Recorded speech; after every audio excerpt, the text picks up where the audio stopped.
I wanna end me.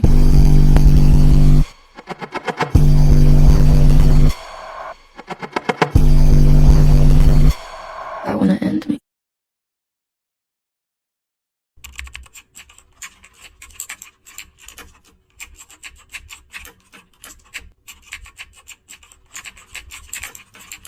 بطل هذه القصة كان يبدو كطالب غريب الأطوار يتعرض للتنمر من الجميع في المدرسة، لكن لم يكن لأي من زملائه أن يتخيل مدى مهارته الحقيقية في ألعاب الفيديو الافتراضية.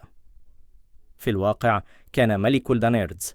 عندما التقى به أحد المتنمرين في بطولة ألعاب، تم تدميره وإذلاله بأقصى طريقة. وبجانب الانتقام الحلو، لوحظت موهبة بطلنا من قبل أستاذ غامض دعاه للانضمام إلى أكاديمية نخبة. وبعد ذلك بفترة قصيرة اندمج العالم الواقعي والافتراضي معا. من هو الخاسر الآن؟ دعونا نكتشف. تبدأ قصتنا مع شخصين يتقاتلان في ساحة افتراضية. يبدو أن حامل السيف يواجه صعوبة، بينما خصمه لم يتعرض حتى لخدش. ينهض ويحاول الهجوم مجددا، لكن الرجل المقنع سريع للغاية، فيضربه في لمح البصر دون أن يمنحه وقتا للرد. الجماهير تصرخ بحماس مع فوز الرجل المقنع دون أن يتلقى ضربة واحدة. نعلم أنه طالب في المرحلة الثانوية ولقبه الجمجمة السوداء. كل هذا يحدث في المستقبل، حيث غير عالم واقع افتراضي يدعى الانترفيرس، العالم بأسره. هذا العالم الجديد يحتوي على العديد من العوالم التي تتجاوز خيال البشر. لم يستغرق الأمر وقتا طويلا حتى اجتاح الانترفيرس كل مجالات الحياة، وبدأ الناس باستخدامه لمعظم أنشطتهم الواقعية. لقد قدم العديد من العوالم، ومن بينها عالم لعبة MMORPG تدعى أبطال الزمن أو HOT. في هذا العالم يمكن للاعبين أن يعيشوا كأبطال ويخوضوا تجربة. عالم خيالي واسع. الناس من كل أنحاء العالم جن جنونهم بهذه اللعبة، وكان حلم الكثيرين أن يصبحوا محترفين فيها. تنتقل المشاهد إلى مدرسة ثانوية، حيث يناقش بعض الطلاب مباراة حديثة في البطولة. يسأل أحد الطلاب صديقه كيف يمكنه أن يصبح جيدا في اللعبة. يبدو الصديق غير مهتم، فيجيبه فقط بأن عليه تفادي جميع هجمات خصومه وضربهم بكل هجماته. هذا الشاب يدعى لي هون جونغ، وهو نفس اللاعب الملقب بالجمجمة السوداء الذي تم تقديمه في البداية. هو الآن في نهائي بطولة ينظمها موقع بث يدعى كوكب مان. هذا الشاب لا يجيد فقط ألعاب الفيديو، بل أيضا الرياضة وأشياء أخرى، كما أنه ينتمي لعائلة غنية ويعتبر نفسه وسيما. إنه يعيش الحياة على الوضع السهل. يقول أحد أصدقائه إن لا فائدة من سؤاله عن النصائح، لأنه يملك معدل تزامن عال جدا. معدل التزامن هو مقياس لتزامنك مع الأفاتار الخاص بك في العالم الافتراضي. إذا وصل المعدل إلى 100%، فهذا يعني أنك تشعر بكل شيء في الواقع الافتراضي كما لو كنت في العالم الحقيقي. زيادة معدل التزامن لأكثر من 100% تتيح لك تحسين حواسك وإبطاء إدراكك للزمن في العالم الافتراضي. يسأله صديقه إن كان حقا يرى كل شيء بالحركة البطيئة أثناء قتاله. يحاول هون أن يبدو متواضعا، ويقول إنه فقط يشعر بالأشياء بحدة أكثر مقارنة بالعالم الحقيقي. يعتقد صديقه أن العالم غير عادل، وأن بعض الناس محكوم عليهم بالفشل. وبينما يقول ذلك، ينظر إلى الشخص الذي كان يستخدمه ككرسي طوال هذا الوقت. هذا الشخص هو بطل القصة بالمناسبة. يمسك الطالب برأسه ويأمره بأن يحافظ على توازنه. والدته مسؤولة عن مجلس أولياء الأمور، لذا حتى لو تم ضبطه يمكنه فقط أن يخبرهم أنهم كانوا يلعبون. يركل هنا فتى الكرسي، مما يؤدي إلى سقوطه وسقوط صديقه معه. يغضب الطالب وهو ينظر إلى فتى الكرسي ويسأله إن كان فعل ذلك عن قصد. في هذه الأثناء ينظر إليه الفتى الغني بازدراء ويصفه بأنه مثير للشفقة لأنه خاسر. يبدأ البطل بالبكاء وهو يبحث عن نظارته. يعتقد الفتى الغني أن العالم عبارة عن غابة، وأن الأقوياء لهم الحق في الدوس على الضعفاء. حتى مع تقدم العالم وظهور وسائل ترفيه جديدة، لا يزال يجد متعة كبيرة في احتقار الخاسرين. في المباراة النهائية سيواجه خصما يغير وظيفته حسب اللاعب الذي يواجهه. يعتقد أنه ربما سيختار وظيفة البروزر، والتي تكون قوية ضد شخصية قاتل مثله. مع وضع ذلك في ذهنه يقوم بتسجيل الدخول إلى حسابه في الانترفيرس. يقوم كوكب مان بتحميس الجماهير لنهائي المسابقة. إنها معركة 1 ضد 1، حيث سيتم ضبط جميع عناصر ومستويات اللاعبين ليكونوا على أرض متساوية. المتغيرات الوحيدة ستكون الوظائف وبناء المهارات. بعبارة أخرى، اللاعب ذو الاستراتيجية الأفضل سيفوز. اللاعب الأول هو الجمجمة السوداء، وهو من فئة القاتل، كما أنه طالب في المدرسة الإعدادية، لذا من المثير للإعجاب أن يكون بهذه المهارة في هذا العمر. المتسابق الثاني هو آرك، الذي يتخصص في وظائف متعددة. يتساءل كوكب مان عن الوظيفة التي سيختارها لمواجهة قاتل. يصدم الجميع. من المفاجئ أن نرى أنه اختار وظيفة الساحر، والتي تعتبر أضعف فئة أمام القتلة، لأن السحرة ضعفاء ضد اللاعبين الذين يقاتلون عن قرب. يسأله كوكب مان إن كان هذا جزءا من استراتيجيته، فيجيبه آرك بأنه ليس كذلك، بل فقط شعر أن خصمه ليس جيدا بما يكفي، لذا فإن الفوز عليه بساحر لن يكون مشكلة. هذا الشاب بدأ يوجه الضربات النفسية قبل أن تبدأ المعركة. مع بداية العد التنازلي للمباراة يخلع آرك قبعته ويكشف أنه هو أيضا طالب في المرحلة الإعدادية. يسخر من الجمجمة السوداء لارتدائه القناع، مما يغضب الأخير. يتساءل إن كان خصمه مجرد باحث عن الانتباه. تبدأ المعركة، ويبدأ آرك بمضايقة الجمجمة السوداء بتعويذاته السحرية من مسافة آمنة. يريد الجمجمة السوداء أن يلقنه درسا، فيتجنب كل تعويذاته ويواصل تقليص المسافة بينهما. يبدو أن آرك بدأ يقلق ويفكر في تقليص المسافة أكثر ليتمكن من إصابة خصمه بتعويذاته. يعتقد الخصم أن آرك أحمق لأنه يقترب من قاتل. يستخدم على الفور مهارة الهجوم الخلفي للظهور خلف آرك ومهاجمته، ولكن الساحر يلتفت إليه ويبتسم، ويكشف أن ذلك كان فخا، فيصيبه على الفور بتعويذة قوية. يسقط الجمجمة السوداء على ركبتيه، فيسأله آرك كان يعتقد حقا أن تاجر مهارات مثله لا يعرف مهارات القتلة. يسخر منه لأنه خسر أمام ساحر أثناء لعبه بشخصية قاتل. هذا يجعل الجمجمة السوداء يفقد صوابه ويستخدم مهارته النهائية، والتي تتيح له أن يختفي عن الأنظار، وتكون ضربته التالية مفاجئة وتسبب صدمة لخصمه. يبتسم آرك ويقول إن الأمر غير عادل قليلا لأنه لا يمكنه رؤيته أو سماعه.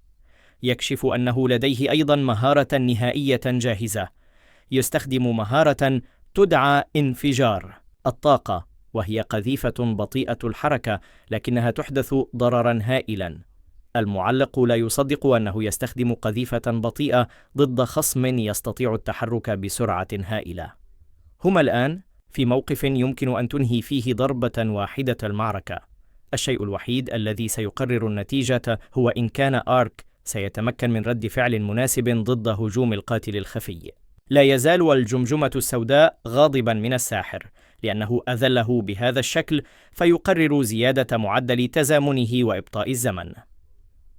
يسمح نظام الانترفيرس للاعبين بإبطاء إدراكهم للزمن عن طريق معدل التزامن، ويذكر البعض أن الزمن يكاد يتوقف بالنسبة لهم. حين يذهب الجمجمة السوداء لتنفيذ الضربة النهائية يرفع معدل تزامنه إلى 210%، ولكن آرك يتفاداها بصدمة ويصيبه بانفجار الطاقة. ينظر إليه مبتسما ويعيد عليه نفس الكلمات التي قالها له حين ركله وأجلسه على كرسي. تتسع عيناه الجمجمة السوداء من الصدمة حين يسمع هذه الكلمات، ولكن آرك يفجره على الفور بالمهارة النهائية. تنتهي المباراة ويتم تسجيل خروجه من الانترفيرس. يخلع خوذته ويرميها ويصرخ غاضبا وهو يتساءل من هو هذا اللاعب. إنه فتى الكرسي وبطل القصة. يبتسم وهو يتخيل تعابير وجه هون حين يراه في المدرسة. في مكان آخر، أستاذ ينظر إلى قائمة اللاعبين على جهازه اللوحي. يتفاجأ الأستاذ بمعدل التزامن ويسأل مساعده إن كان هناك برنامج غير قانوني قد ظهر في اللعبة. يخبره أنه سيقابل هذا اللاعب بنفسه لأنه يريد أن يعرف إن كان هذا المستوى من التزامن ممكنا. هون يركل البطل دون توقف ويبدو وكأنه فقد صوابه. يقول صديقه إن ذلك لأنه خسر في النهائي البارحة. كان يأمل أن يتم قبوله في الأكاديمية من خلال شهرته في تصنيف الهواة، لكن لقبه كاللا يهزم وسجله النظيف ضاعا في يوم واحد. كما أنه خسر أمام طالب في الإعدادية، مما يعني أن خصمه ربما كان في نفس عمره. بينما يواصل هون ركله، يتساءل إن كان يمكن أن يكون هو نفسه الشخص الذي هزمه. يعتذر البطل ويتظاهر بعدم معرفته بسبب العقاب، مما يجعل هون مشوشا ويمشي مبتعدا، وهو يعتقد أنه من المستحيل أن يكون قد خسر أمام شخص مثله. بعد أن يغادر، يبدأ البطل بالضحك لأنه يعرف أنه ضرب على الوتر الحساس عندما هزمه في النهائي. لقد تعرض للتنمر من هذا الشخص منذ اليوم الذي التحق فيه بالمدرسة. حتى مع تطور الواقع الافتراضي لم يتوقف التنمر أبدا. كان بطل القصة قد سئم من الخسارة في الحياة الواقعية، فقرر مواجهة المتنمر. في العالم الافتراضي هو يعلم أنه لا يستطيع فعل الكثير في الواقع، وأن الحال سيبقى كما هو. عندما تناديه المعلمة برقم دوره، تفاجأ بحالته، لكنها تتظاهر بتجاهل الأمر وتكمل المحاضرة. يشعر البطل بالغضب تجاه معلمته لأنها لا تفعل شيئا لمساعدته. هو يعلم أن عائلة هون غنية ولديهم علاقات، لذا فهي لا تستطيع فعل شيء. يعتقد أن الواقع مقرف، وهو يرى جميع هؤلاء المتنمرين كأنهم وحوش من نوع ما. في العالم الافتراضي لا يجد صعوبة في القضاء على هذه الوحوش، ويستخدم هذا الأمر للتخلص من الضغط، مما يجعله أقوى بكثير داخل اللعبة. في لعبة هوت يمكنك الاختيار بين 3 فئات مختلفة: مدرع، مهاجم، وداعم. تختار فئة ثم تحدد الوظيفة داخل هذه الفئة، وكل مستوى وظيفة يرتفع بشكل منفصل، مما يجعل تغيير الفئة لاحقا أمرا صعبا للغاية. نوى يلعب كمهاجم. ينظر إلى مخزونه ويلاحظ أنه جمع الكثير من الذهب، ويفكر في استخدام هذا الذهب لسداد رسومه الشهرية. ومع توسع استخدام الانترفيرس، أصبح تقريبا نسخة أخرى من العالم. العملة في العالم الافتراضي هي الذهب، ويمكن تحويلها إلى أموال حقيقية، لكن ذلك ممكن فقط عند بلوغ سن معين، ما يعني أن بطلنا لا يستطيع سحب أمواله حتى يصبح بالغا. أثناء انشغاله بالنظر إلى الذهب يتعرض لهجوم من الخلف، لكنه سريع في قراءة الهجوم ويتفاداه في اللحظة الأخيرة. فجأة يظهر عدد من اللاعبين بأسلحة مختلفة. زعيمهم يسخر من المهاجم لأنه أخطأ برمحه. لا يزال نوى مرتبكا ويسألهم عما يريدونه منه، فيبتسم الزعيم كالمجنون ويقول إنهم يريدون قتله. ينظر البطل إليهم ويتساءل إن كانوا زومبيات. في اللعبة، الزومبيات هم مجموعات من اللاعبين يتم استئجارهم من قبل منظمات معينة. لمطاردة اللاعبين يطلب منهم تحقيق حصة يومية مقابل تقديم الذهب أو عناصر أخرى للشركة لقاء أجر. أغلب من يعمل في هذه المنظمات هم مجرمون أو أشخاص غارقون في الديون ولا يملكون ما يفعلونه. لم يكن نوى سيسقط بهذه السهولة، فوقف في وجه المجموعة واستعد للقتال. يخبره الزعيم أنهم جميعا لاعبين عاديين باستثناء من هاجمه أولا، حيث أن عينيه حمروان، ما يعني أنه قتل لاعبا من قبل. إذا حاول نوى الرد وقتل اللاعبين العاديين، فسيتلقى عقوبة القتل من النظام. يعلم البطل أنه لا يمكنه القتال لأنه سيصنف كقاتل لاعبين. يحاول الهرب، لكن المجموعة لا تدعه. يطعنه أحدهم بسيفه ويصيب ذراعه، والآن أصبح محاصرا ولا يوجد مكان يذهب إليه. يتساءل لماذا لا يتوقف العذاب. بعضهم لا يرى ما يحدث كعذاب أصلا. تأتيه لمحة من الماضي عندما غضب هون لمجرد أنه نظر إليه. يدرك نوى أنه سيخسر الكثير مستقبلا إذا قتل كل من في المجموعة، لذا من الأفضل له أن يموت ويخسر 10 فقط. لكن هذه ليست الحياة الواقعية، ولن يتراجع هنا. يخرج سيفه ويبدأ بقطع اللاعبين واحدا تلو الآخر. معظمهم مجرد لاعبين عاديين، لذلك يستطيع القضاء عليهم بسهولة. يحتاج فقط للبقاء على قيد الحياة حتى تنتهي مدة وسم القاتل. بعد أن أنهى اللاعبين العاديين اندفع نحو الزعيم، لكن لدهشته الزعيم صد هجومه ورماه للخلف وقال له إنه ليس مثل أولئك الزومبيات. علاوة على ذلك أصبح البطل الآن قاتلا، لذلك فإن موته سيكون خسارة كبيرة له. في هذه الأثناء كان لاعب مقنع يراقب الغابة من الأعلى باستخدام غربانه. بعد بعض البحث وجد أخيرا البطل. كان فتانا يواجه صعوبة ضد الزعيم، لم يتوقع أن يكون بهذه القوة. الزعيم كان معجبا بأنه تمكن من قتل جميع الزومبيات بدقة دون أن يصاب، لكنه قال إن الوقت قد حان ليموت، واندفع نحوه بسيفه.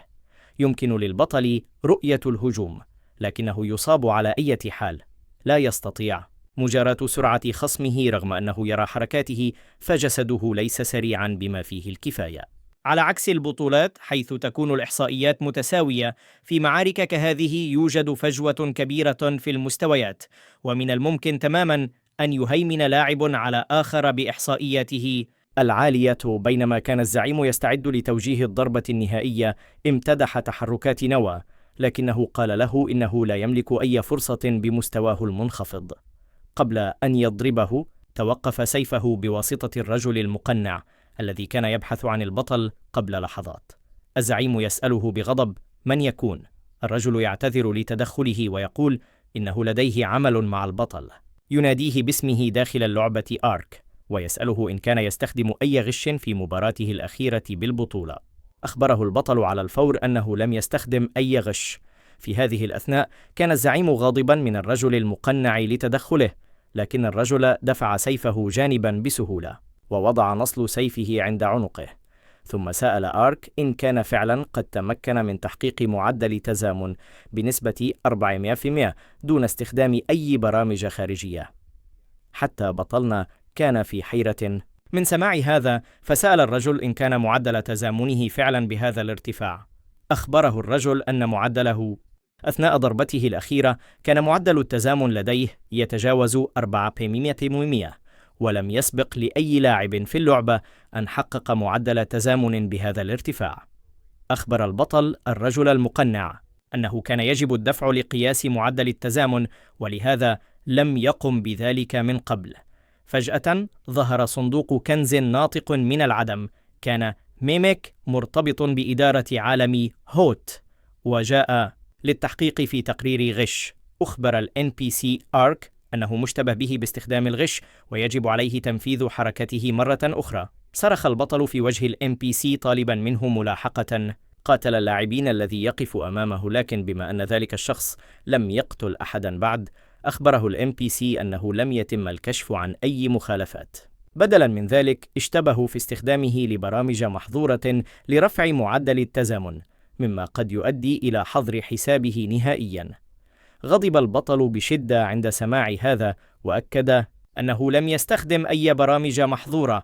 قال له ال NPC إن كان بريئا فسيكون هذا الاختبار سهلا عليه.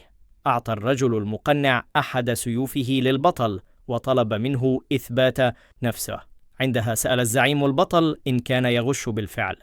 تراجع الرجل المقنع وسمح للزعيم بمهاجمة آرك. اندفع الزعيم محاولا ضربه، لكن البطل نجح في صد ضرباته مستخدما سيفه. كان يعلم أن معدل تزامنه أعلى من المتوسط، لكنه لم يكن يعلم أنه بهذا الارتفاع لأنه لم يقم بقياسه أبدا. أثناء القتال أدرك أنه أول لاعب في العالم يصل لهذا المعدل من التزامن. شعر الزعيم بالحيرة عندما رآه يضحك. في هذه الأثناء أدرك بطلنا أنه مميز. قرر أن يركز كل طاقته على الدفاع. لم يعد يستطيع الرد بعد رؤية هجوم الخصم لأنه بطيء جدا، لذا حاول الرد قبل أن يبدأ الخصم هجومه من خلال رفع حواسه لأعلى مستوى وقراءة حركة مفاصل الخصم. عند هذا المستوى أصبح بإمكانه استشعار الهجوم قبل أن يقوم الزعيم به. أصيب ال NPC والرجل المقنع بالدهشة عندما رأوا معدل التزامن على الشاشة. حاول الزعيم بكل ما لديه أن يصيب البطل، لكن بدا وكأن البطل يعرف مسبقا ما سيفعله. وبينما استمر القتال، لم يجد ال NPC أي علامات على وجود برامج خارجية تؤثر على معدل تزامن آرك، مما يعني أنه لم يكن يغش. عند توجيه الضربة الأخيرة للزعيم، سجلت الشاشة معدل تزامن بلغ 577 بي. نظر إليه الرجل المقنع مصدوما وتساءل إن كان هذا هو ميلاد غير النظامي. نظر البطل إليه وسأله إن كان هذا كافيا لإثبات براءته.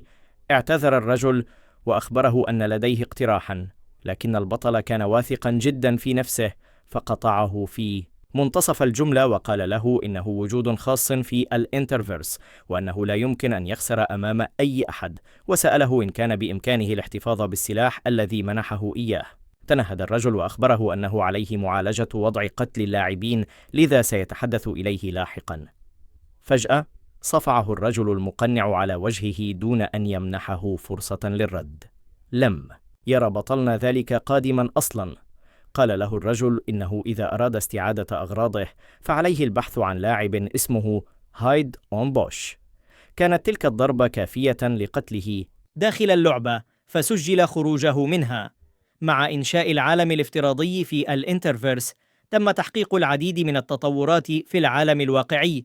شهد مجال الروبوتات نمواً هائلاً، ومع مرور الوقت تم إدخال روبوتات ذات ذكاء صناعي متقدم للغاية. كانت هذه الروبوتات قادرة على استبدال وظائف كثير من البشر، حتى أصبحت الروبوتات موجودة في كل منزل تقريباً. أحد تلك الروبوتات كان يدعى T1، وكان حارس بطلنا منذ أن كان في 10 من عمره. يعود البطل إلى المنزل وهو يبكي ومغطى بالخدوش. كان رد فعل الروبوت الأول هو الغضب، وسأله عمن حدث. أخبره نوا أنه فقد جميع أغراضه. بعد أن شرح له الموقف كاملا، وبخه الروبوت لأنه أنفق المال في مقهى الواقع الافتراضي، وأخبره أنه كان يوفر في فواتير الكهرباء من خلال عدم شحن بطاريته بالكامل. بعد أن هدأ الروبوت، اقترح الذهاب إلى اللاعب الذي يدعى هايد أون بوش لاستعادة أغراضه. لم يكن نوا متأكدا مما إذا كان الرجل سيعيد له أغراضه. أخبره الروبوت أن ينحني على ركبتيه ويتوسل إليه إن لزم الأمر. لم يسبق لفتانا أن طلب معروفا من أحد، لذا طلب من الروبوت المساعدة. أكد له الروبوت أنه سيعلمه فن طلب المعروف من خلال البيانات التي ورثها من الأجيال السابقة. رجلنا على وشك أن يتعلم فن التملق القديم. بعدها عاد وسجل دخوله إلى اللعبة من جديد. يتوجه آرك إلى اللاعب المعروف بهايد أون بوش ويطلب منه استعادة أغراضه. رغم أن وقفته وهو ينحني لم تكن متقنة، إلا أن نيته كانت واضحة. يخبره الرجل أنه سيعيد له أغراضه حتى دون أن ينحني، لكن بشروط. يقوم بتفعيل عقد انترفيرس ويطلب من آرك الإجابة على بعض الأسئلة بصدق. إذا لم يجب بصدق فسيفقد أغراضه مرة أخرى. يساعد العقد في ضمان تنفيذ جميع شروط الصفقة وإرضاء الطرفين. لم يمانع آرك، خاصة وأن لديه أيضا أسئلة للمقنع. بمجرد قبول العقد استعاد أغراضه مباشرة. يبدأ الرجل المقنع بسؤاله الأول: هل أنت فعلا طالب في المدرسة المتوسطة؟ يحاول آرك التملص من السؤال ويجيب بلا، لكن النظام يكشف كذبته من خلال قراءة موجات دماغه وتسحب منه جميع أغراضه على الفور حتى ملابسه. يخبره المقنع أن النظام يستطيع قراءة الموجات الدماغية، ما يجعل من الكذب أمرا مستحيلا. يعترف آرك أخيرا بالحقيقة: نعم، هو طالب في المدرسة المتوسطة. الآن حان دوره للسؤال، فيسأل الرجل: لماذا تفعل كل هذا بي؟ فيجيبه بأنه يراقبه كجزء من عملية اختيار لفريق ألعاب إلكترونية.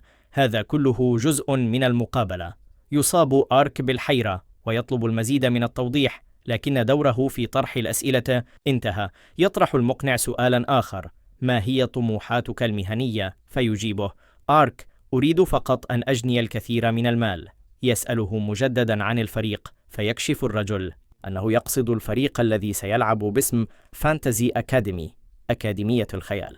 يصدم آرك ويتساءل إن كان هذا الرجل يتحدث عن الأكاديمية الشهيرة فعلا. يجيبه المقنع أنه يمكنه دخولها إذا كان يراه مناسبا، ثم يسأله: هل ستتراجع يوما في معركة أمام خصم أقوى منك بكل شيء؟ يجيب آرك بثقة بأنه لن يتراجع، لكن سرعان ما يبدأ بالتفكير في هون والبلطجية الآخرين. يعرف أنه لا يستسلم، لكنه يشعر أن جوابه كان كذبا. ينظر للأسفل ويعترف بأنه كان مخطئا. لا يريد القتال إن لم يكن لديه فرصة للفوز، لكن إن لم تكن تلك المعركة الأخيرة فسيسعى للتطور حتى يتمكن من مواجهتهم يوما ما. يذكر المقنع: مسابقة تدريب تعقد سنويا بين طلاب الأكاديمية، حيث يتنافس الطلاب ليكونوا ضمن الفريق الممثل للأكاديمية في الدوري. القليل فقط يحقق حلمه والباقي يستسلم. في تلك المسابقة هناك فريق ناج واحد وفرد MVP واحد فقط. يشير الرجل بسيفه نحو آرك ويسأله إن كان يملك ما يلزم للبقاء في مكان كهذا. يكره آرك الخسارة. هو هاجم هون في العالم الافتراضي فقط لأنه كان واثقا من مهاراته هناك. في العالم الحقيقي الأمر مختلف. لا يريد مواجهته لأن الهزيمة ستعني أنه خاسر فعليا، لكنه يتساءل: ماذا لو صادف خصما لا يمكنه تجنبه وكان أقوى منه؟ عندها تمتلئ عيناه بالغضب لأنه يعرف الإجابة مسبقا. يمسك سيف الرجل بيده العارية ويقول له: حان دوري للسؤال. ثم يبتسم ويسأله: هل تبحث عن شخص يمكن أن يصبح نجم فريقك؟ يسحب الرجل سيفه ويجيبه: أنت محق، لكنك لا تزال تفتقر لبعض المؤهلات لتصبح الأيس. فمعدل التزامنك العالي وحده لا يكفي، عليه أن ينجح في اختبار القبول بقوته الشخصية. يسأله الرجل إن كان مستعدا للخضوع لتدريب صارم استعدادا لاختبار الدخول خلال 3 أشهر. لا يتردد آرك ويوافق فورا لأنه يعرف ما يريد. يبدأ التدريب في اليوم التالي مباشرة. يلاحظ فتاة واقفة أمامه وتخبره أنها أرسلت من قبل الرجل المقنع. تنادي المقنع بالأستاذ وتساءل آرك إن كان هو التوصية الثانية التي تحدث عنها. يصاب آرك بالحيرة لأنه لم يكن يعلم بوجود مرشح آخر غيره. تبدأ الفتاة بتمارين الإحماء، ثم دون سابق إنذار تهاجمه بركلة نحو رأسه، لكنه ينجح في تفاديها. عندما تبدأ كاري القتال تمسك آرك من رأسه وتوجه له ضربة في صدره، معلنة أنها سمعت عن معدل التزامن العالي الذي يمتلكه وتتحداه في معركة. ورغم أنه بالكاد يستطيع الوقوف، يسألها بتعب: ما قصدك بالقتال؟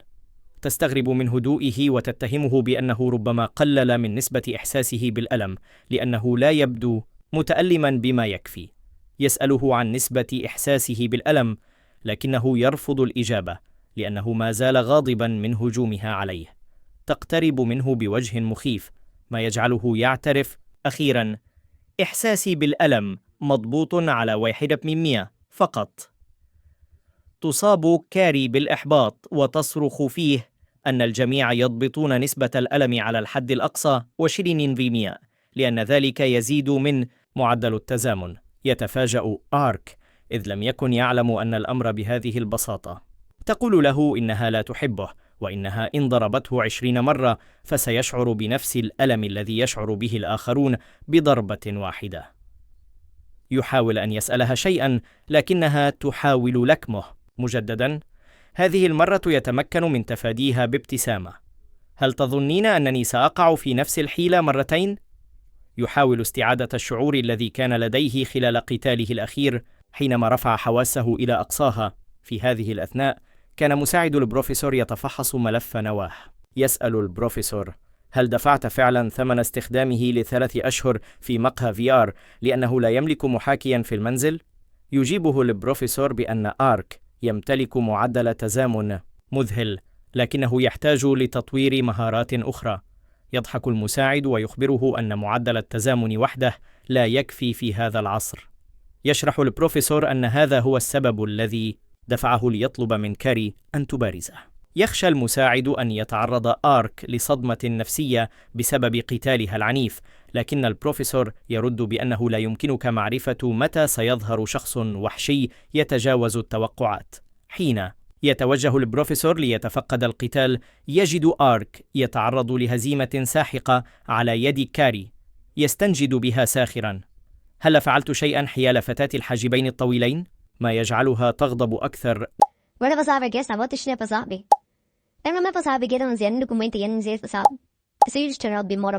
وتنهال عليه بضربات أشد. بعد انتهاء القتال يقوم البروفيسور بتقديمهما رسميا.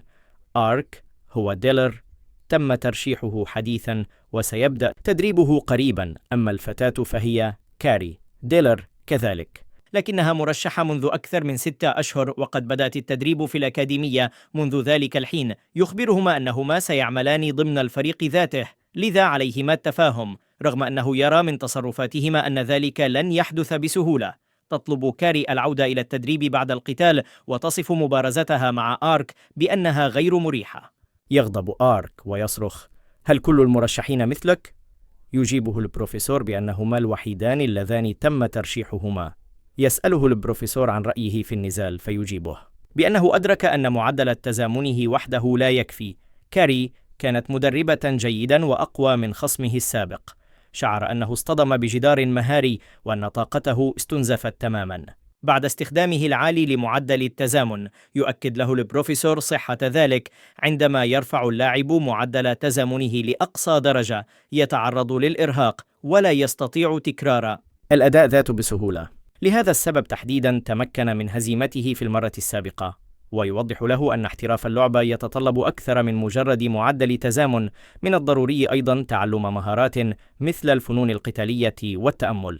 يسأله آرك إن كانت كاري قد تدربت لأكثر من 6 أشهر، فيجيبه البروفيسور بالإيجاب. حين يسمع ذلك يبتسم آرك ويقول: سألحق بها خلال 3 أشهر قبل الاختبار. لكن البروفيسور يرد عليه أنه لا يتوقع ذلك، فكما أن سلاح آرك هو معدل التزامن، فإن سلاح كاري هو موهبتها القتالية وقد ولدت بها، وبما أنها طالبة مرشحة فهي تقضي كل وقتها في صقل هذه المهارة. ومع ذلك يلمح البروفيسور أن بعد انضمام آرك رسميا إلى الأكاديمية سيكون بإمكانه اللحاق بها والتفوق، لأنه سيتمكن من التدريب دون أي تشتيت أو عوائق خارجية. الطالب المرشح يمكن للأستاذ أيضا أن يرتب تدريبه اليومي من خلال مدرسته، وهذا ما يجعل آرك سعيدا لأنه لن يضطر للذهاب إلى المدرسة بعد الآن ومواجهة المتنمرين. ولكن بعد تفكير بسيط تتلاشى ابتسامته، ويخبر الأستاذ أنه بحاجة إلى إنهاء بعض الأمور في المدرسة.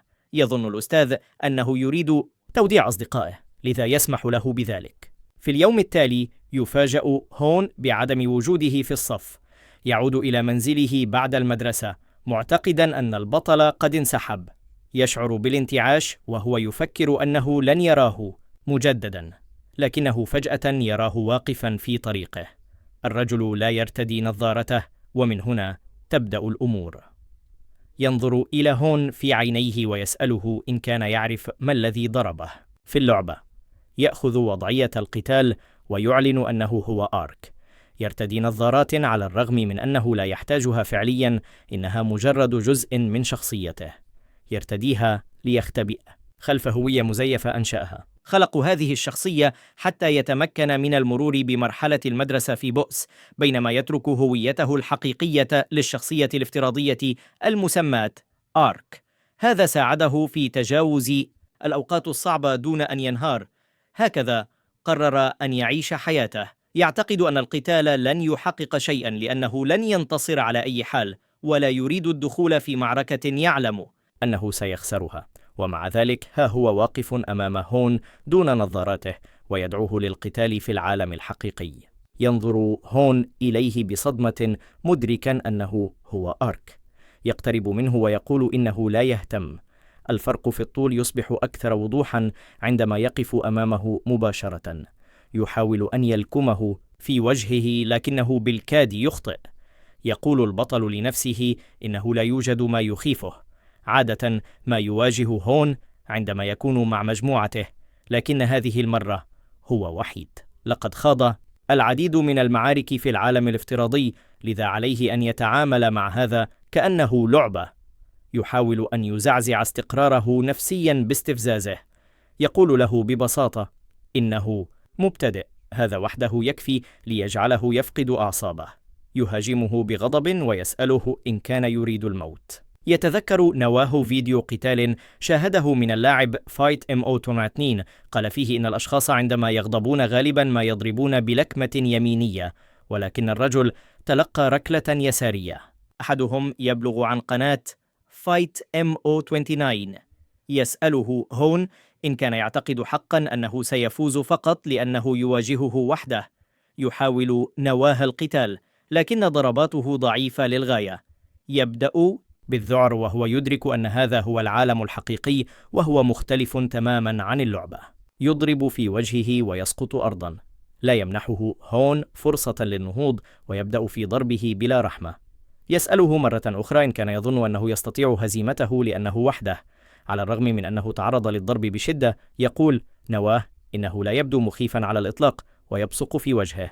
نعم، ثم يتلقى أسوأ ضرب في حياته. عندما ينتهي هون أخيرا، يقف ويهدده بألا يعترض طريقه مرة أخرى، وإلا فإنه سيقتله فعلا. وعندما يبدأ في الابتعاد، يناديه نواه مرة أخرى ويسأله إن كان يحاول المغادرة. يقف ويصرخ بأنه لم يوجه له حتى الآن أي ضربة واحدة. يحاول هون ضربه وهو يندفع نحوه، لكن البطل يبدأ في التعثر والسقوط. يتساءل إن كان قد تلقى ضربات كثيرة لأن ساقيه لم تعد تتحرك. يبدأ بالتفكير في سؤال الأستاذ. هذه هي المرة الأولى التي يواجه فيها متنمرة. هذا بحد ذاته إنجاز كبير، لكنه غير راض بمجرد مواجهته. يدرك أن مواجهة عدو أقوى منك لن تغير شيئا. إذا كان يريد أن يغير شيئا بالفعل، فعليه أن يواجههم وينتصر. هو يريد أن يصبح آيس، وهذا وحده يمنعه من الاستسلام حتى عندما يرغب بذلك. بهذا يستعيد توازنه ويوجه لكمة مباشرة إلى وجه هون، حرفيا يطير في الهواء عدة أقدام للخلف. يحاول الدفاع عن نفسه، لكنه يدرك أن المتنمر لن ينهض في أي وقت قريب. والدموع تملأ عينيه. يصرخ بأعلى صوته لأنها أول مرة يدافع فيها عن نفسه ويفوز. يعود إلى المنزل ليقابله الروبوت الذي يسأله إن كان استمتع بوقته مع أصدقائه. يواصل الروبوت الحديث معه دون أن ينظر إليه، وعندما يستدير أخيرا لمواجهته، يصاب بالصدمة لرؤية الفتى مغطى بالكدمات. يخبره نواه بأنه سقط على الدرج بابتسامة عريضة على وجهه، ويقول له إنه دمر ذلك الدرج لاحقا. ثم يلتقي بالأستاذ في نزل عشوائي داخل العالم الافتراضي. يفاجأ الأستاذ لرؤيته يعود بهذه السرعة، إذ كان يظن أن الأمر سيستغرق أكثر من أسبوع. يسأله إن كان قد ودع أصدقائه، فيلكم آرك الهواء ويقول إنه ودعهم بشكل ممتاز. يبدأ الأستاذ بإبلاغه عن اختبار القبول. في الأكاديمية يوجد 10 أساتذة، وكل واحد منهم هو مدرب لفريق مختلف. يتكون كل فريق من 5 لاعبين على الأقل، ولهذا السبب يسعون لتجنيد عدد أكبر. لكن هذا تسبب في ظهور مشكلة، حيث أصبحت بعض الفرق تضم عددا هائلا من اللاعبين، بينما تعاني فرق أخرى من نقص. لحل هذه المشكلة تدخلت الأكاديمية واقترحت فئة الطلاب المرشحين. يمكن لكل أستاذ ترشيح طالبين لفريقه، ويتم تقييم موهبة هؤلاء الطلاب من قبل فريق توصية خاص، ويعتبر هذا التقييم حاجزا أمام القبول غير المشروع. لا دخول. الأكاديمية يجب أن يحصل الطالب على درجة نجاح في هذا الاختبار. يخبره الأستاذ بأنه لا داعي للقلق من الامتحان، كل ما عليه هو التركيز على الأساسيات إلى جانب معدل تزامنه. يطمئنه بأنه سيعلمه كل شيء خلال فترة 3 أشهر. يتكون التدريب من 4 أجزاء. الجزء الأول هو المحاضرات التي تشرح المفاهيم الأساسية عن العالم الافتراضي واللعبة نفسها. الجزء الثاني هو التدريب البدني في العالم الحقيقي، لأن الأستاذ يؤمن بأن الألعاب تحتاج إلى قوة بدنية وتحمل. الجزء الثالث هو رفع مستواه من خلال صيد الوحوش في اللعبة، ويجب عليه التكيف مع وقت لعب يومي يصل إلى 10 ساعات. وأخيراً، عليه أن يتبارز مع كاري كل يوم لمدة 2 ساعات، ولا يسمح له باستخدام معدل التزامن أثناء التبارز. غالباً ما يهزم الفتى خلال هذه الجلسات، لكنه لا يزال يتعلم. يعرف أنه بحاجة إلى سلاح آخر بجانب معدل التزامنه إن كان يريد القتال ضد كاري. حتى لو لم يستطع الفوز فلن يستسلم، لأنه يعلم أن الطريق سيفتح ما دام مستمراً بالمحاولة. بعد 3 أشهر حان وقت اختبار الدخول. يتفقده T1 بينما هو يجهز أغراضه. بعد أن يغادر إلى الامتحان، يدرك الروبوت كم كبر الفتى. لقد مضت 5 سنوات منذ أن بدأ في رعايته. ينظر إلى صورة والديه ويخبرهم أن ابنهما أصبح لديه حلم الآن. إنه نفس الفتى الذي كان يبكي طوال الوقت. يطلب الروبوت من والديه أن يشجعاه من أجل اختباره. في هذه الأثناء بالكاد يتمكن نواه من اللحاق بالقطار. إنه قطار خاص لا يتوقف من المدينة A إلى المدينة A. يبدأ بالتوتر وهو يجلس، فهذه هي المرة الأولى التي ينتقل فيها إلى المدينة A، وهي المدينة الأكثر تقدماً في البلاد. ينظر إلى تذكرة القطار باهظة الثمن ويتساءل عما سيحدث إذا فشل في الاختبار وخذل الأستاذ. يطرد الأفكار السلبية ويقرر أن يكون أكثر ثقة بنفسه لأنه تدرب جيداً. وهنا أيها السادة تنتهي حلقتنا لهذا اليوم. إذا أعجبك الفيديو لا تنسى الإعجاب والاشتراك.